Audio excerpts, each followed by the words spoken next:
So me and my coworker got talking today, and something came up that I didn't really think about when my dad mentioned it to me. He's worked in the agriculture industry for over 40 years. This year, farmers are being offered 1.5 times the value of their crops to destroy them. They're also being told by the federal government they will not receive subsidies for farming if they refuse to destroy their crops.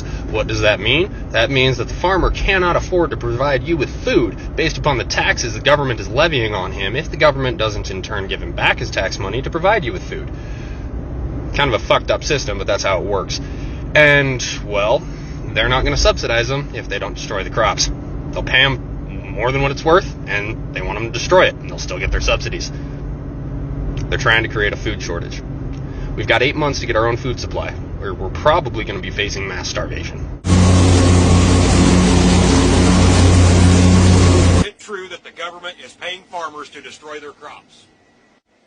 And the simple answer to that is yes, they are. Initially heard about the government paying farmers to destroy their crops, I thought it was a load of bullshit. Well, lo and behold, we received our destruction notice the other day. So basically there was two options on how to destroy the crop. The government could fly on Agent Orange, or we could manually destroy the crop ourselves. Oh, we put too much blood, sweat, and tears in it to let them destroy it, so we decided to manually do it ourselves. Basically it said if we used a lawnmower to destroy the crop, we could receive an extra $600 an acre. Something about the low carbon footprint or something. So that's what we're doing. I got my letter yesterday. The letter asking you to destroy some crop. Along with the letter, I had to sign for a certified package, which included these two binders, and then of course this 3-ring binder on how to properly dispose of your crops. And as you can tell, it's on government paper. And as you can tell, this here is the affected area in my section of the county, closest town, and of course you can't run away even where you live. So from the county tracts, then they break it down into these individual farm tracts that you have to destroy. And you can see the crop or the field. This is the second machine that I dropped off here for the local farmers. Just want to show you a little bit of each drum. You got 4 of these drums, 2 on each side. Now you can imagine the damage they can do, not counting the blade which you can set down. So this will be the first field that we take care of. So all we're going to do is mash everything into the ground. And then I'm going to go pick up some steel plates, lay them across the road plates, so we can get the machines over there, start on that farm. So the farmers got paid by the government. I don't understand what it's all about, but they got paid. Now they hired us to come in here and just destroy whatever we can. I don't understand how it all works, but we're already paid for a certain amount of time. You can hear the first machine already running out there. So when you hear them farmers saying they're getting paid to destroy everything, they ain't bullshitting y'all. Y'all better start paying attention.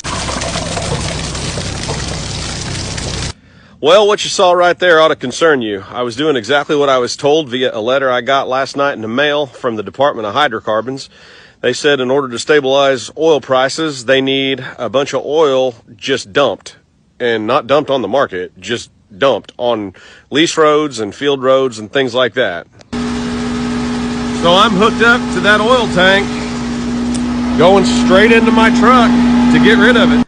Well, I'm going to get fined if I don't get rid of it, they said. So that prompted me to call District Selectman Tony Deloge and ask him about this letter. He said he didn't know much about it, but he would suggest that I follow whatever it says. So here we go.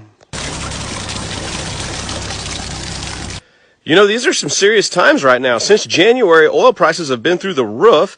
I'm seeing more and more farmers on TikTok saying that the government's paying them to kill their fields. Agent Orange, I saw a guy with a lawnmower mowing down beans, getting paid to do it. They're controlling food. Now they're going to control energy. I don't understand why this is going on. But I tell you what, if they control food and they control energy, what freedom do you have left? Man, isn't this something?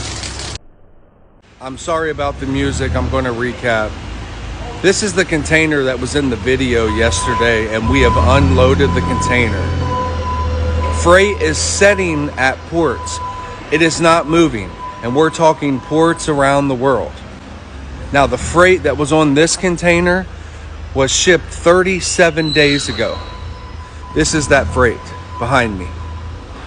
Somebody is intentionally hindering freight from moving back and forth.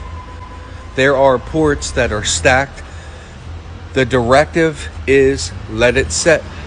Let it set. I reached out to my largest customer, this customer, and that's what I was told. That the directive is let it set. We are definitely going to experience shortages, the likes of which you have never seen.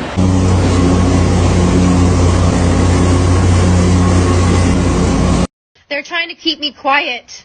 I need you guys to blow this up and stop scrolling. Control the food supply, control the people. This is what's happening. This is the truth. As a fourth-generation farmer, I am hearing cries across the United States. The Biden administration introduced the 30-30 bill, saying that it is a climate change bill, a conservation bill.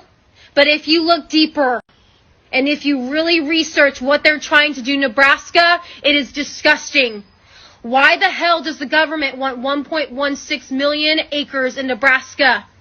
Because 97% of Nebraska is privately owned, so they're taking from farmers and ranchers and hardworking Americans. And by 2030, they want to take 680 million acres across the United States, kill family farms, control the food supply, control the people. Are you guys ready to stand up? So one of the things we're going to be talking about this week is the apparent fresh food shortage that's going to hit Europe and the UK over the next few weeks and months. This is being completely orchestrated, and it's absolutely terrible that this is likely to be happening right now. There is plenty of fresh food being grown at the moment all over Europe. We have no shortages. Farmers have no shortages, despite the weather changes that we've been having recently.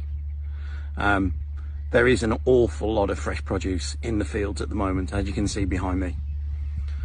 This is purposely going to be bought in bulk and destroyed to create an apparent food shortage. Folks, start listening, wake up. There is no food shortage. Yo, excuse my sexiness. I have some breaking news. So, right now, the federal government is offering farmers 1.5 times the amount that their crops are worth to destroy them. I know it sounds crazy, but just look it up. Don't use Google because they filter your searches. Use DuckDuckGo and you'll be able to find reliable information about this. Anyway, and if the farmers refuse to do this, then that same government will refuse to give them subsidies. I truly believe they're creating a food shortage, or they're going to. Can't prove it. Just look into what I'm saying, make up your own mind, but just to err on the side of caution, get some food, dried food, get water, be prepared. Even if it's not gonna happen, shit's getting weird and I don't even prepare.